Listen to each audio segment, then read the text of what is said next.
Good morning, everyone. Welcome to Shandong Longzhe machine. Today is 29th October 2025. We are loading our 10 ton per hour complete petty straw production line to India. This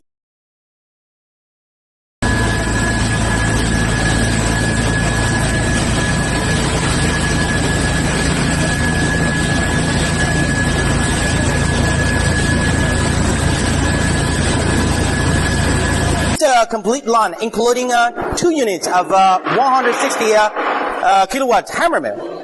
Each hammer mill capacity 5 tons per hour, and 4 units of 160 kilowatt pellet machine. Each capacity 2.5 tons per hour. And also some the accessories and machines like belt conveyors, screw type storage silo, pellet cooler. All these equipment combined together to make a capacity 10 ton per hour petty straw production line. All these machines will require 5 units of 40 feet high cube container.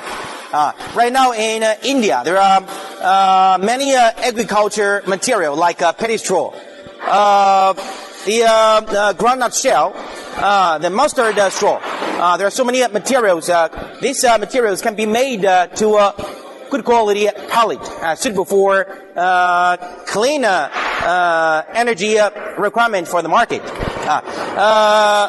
If you have any interest in Longzhe agriculture pellet production line, please send your inquiry to our team. Thanks for watching today's video. I will see you next time. Bye.